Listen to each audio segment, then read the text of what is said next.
Now, in terms of our revenue, this is just a fact. Governments run on taxes.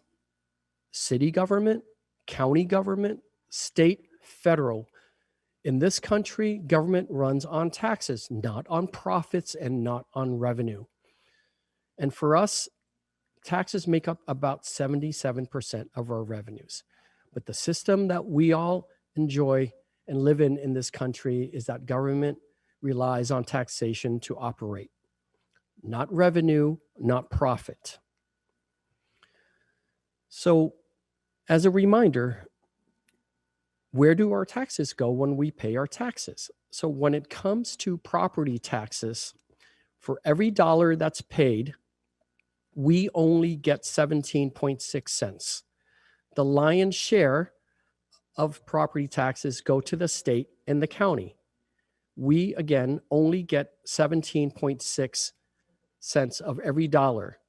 The rest of it goes to the county and the state. It's a similar case with the sales tax. Right now, we get 1.5% of the sales tax in Oxnard.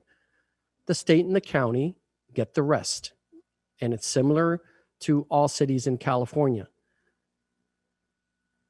The cities keep the smallest share, and the state and the county gets the lion's share.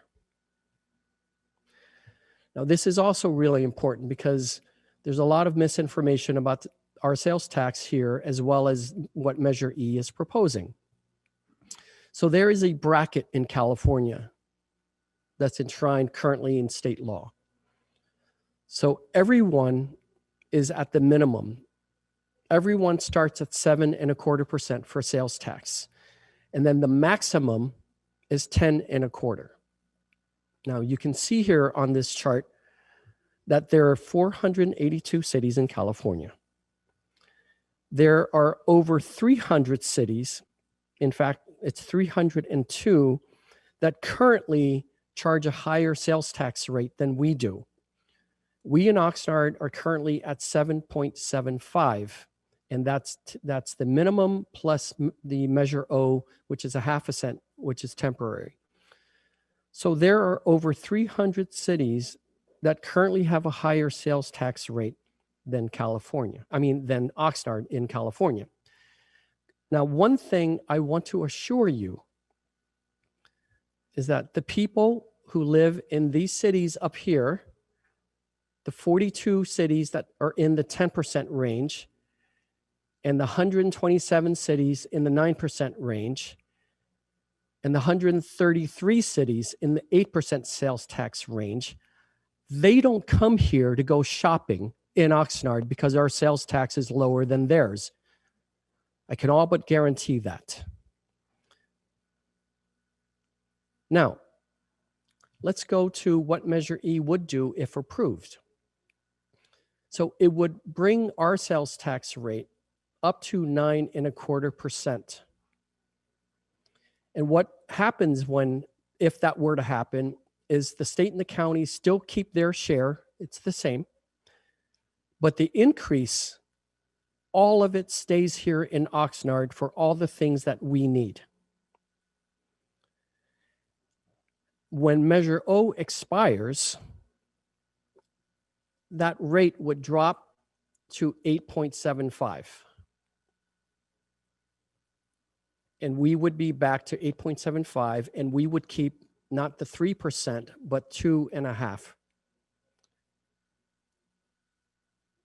Now that is important to keep in mind because even at 9.25%, should this be approved, even at 9.25%, there is still going to be over 160 cities in California that are higher than that.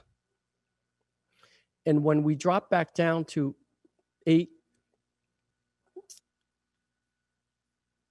8.75, we would be right in the middle of where the cities are in the state.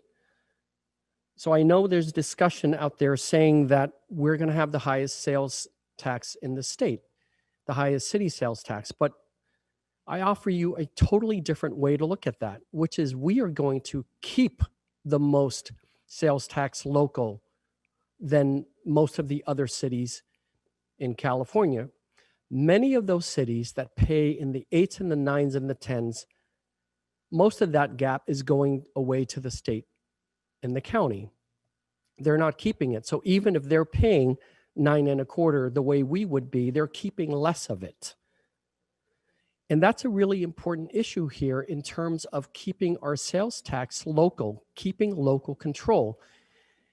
The other thing I can guarantee you is that if we don't fill that gap, eventually the state and the county will, as they've done in many of these other cities. So the bracket is between 7.25 and 10.25. If we don't occupy that space and keep it local, we'll lose it to the state and the county sooner than later. No question about that. So I want to be clear about this. We would not have the highest sales tax in the state. Rather, we would be one of the cities keeping the most of the sales tax amount local.